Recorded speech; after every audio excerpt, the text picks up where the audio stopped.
ജീവ്യ, നമുക്കിന്നെൻ്റെ ഒരു Slovene language ക്ലാസ്സിലോട്ട് പോയാലോ? ഇവിടെ സ്ലൊവേനിയയിൽ കഴിഞ്ഞ വർഷം നവംബർ 1 തൊട്ട് ഒരു റൂള് ചേഞ്ച് ആയിട്ടുണ്ട്.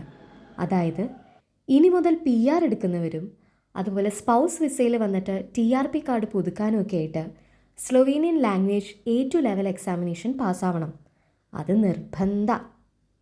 ഞാനിവിടെ വന്നിട്ട് കുറച്ച് വർഷമായെങ്കിലും PR ഉണ്ടെങ്കിലും ലാംഗ്വേജ് എനിക്ക് അത്യാവശ്യം ഹാൻഡിൽ ചെയ്യാനൊക്കെ പറ്റുന്നുണ്ട്. കേട്ടാലും കുറച്ച് മനസ്സിലാവും, സംസാരിക്കാനും കുറച്ചറിയാം. എന്നാലും ഒരു പ്രോപ്പറായിട്ടുള്ള സർട്ടിഫിക്കേഷൻ നമുക്ക് അത്യാവശ്യമാണ്. അത് അങ്ങനെ ആണല്ലോ. സോ അതുകൊണ്ട് തന്നെ ഞാനിവിടെ സേലിയിലുള്ള എൻ്റെ യൂണിവേഴ്സിറ്റിയിൽ രാവിലത്തെ ക്ലാസ്സിന് ജോയിൻ ചെയ്തു. ഇതെൻ്റെ ക്ലാസ്സാണ് കേട്ടോ. ഇവരെയൊക്കെ ഞാൻ ബ്ലറാക്കിയേക്കുന്നത് സ്ലൊവേനിയക്കാർ പൊതുവെ അവരുടെ പ്രൈവസിക്ക് ഭയങ്കര ഇമ്പോർട്ടൻസ് കൊടുക്കുന്നവരാണ്. അപ്പം നമ്മൾ അവരുടെ പെർമിഷൻ ഇല്ലാതെ വീഡിയോ എടുക്കുന്നത് മോശമല്ലേ? അതുകൊണ്ടാട്ടോ. ഇവിടെ ഏത് ക്ലാസ് ആയാലും ഭയങ്കര എൻഗേജിങ് ആണ്. കണ്ടില്ലേ കുട്ടികളൊക്കെ പുറത്ത്. എൻ്റെ ടീച്ചറാവട്ടെ ഇടയ്ക്കിടയ്ക്ക് ഞങ്ങളെ കോഫിക്ക് കൊണ്ടുപോകും, ഞങ്ങളുടെ കൂടെ കറങ്ങാൻ വരും, പുറത്ത് പോകും. ഇതിപ്പോൾ ഇതേ കാണുന്നത് ഒരു സിറ്റി ടൂറാണ്, സേലി സിറ്റിയുടെ.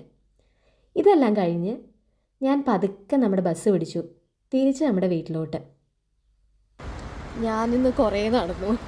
നമുക്കിന്ന് സിറ്റി ടൂറൊക്കെ ഉണ്ടായിരുന്നു.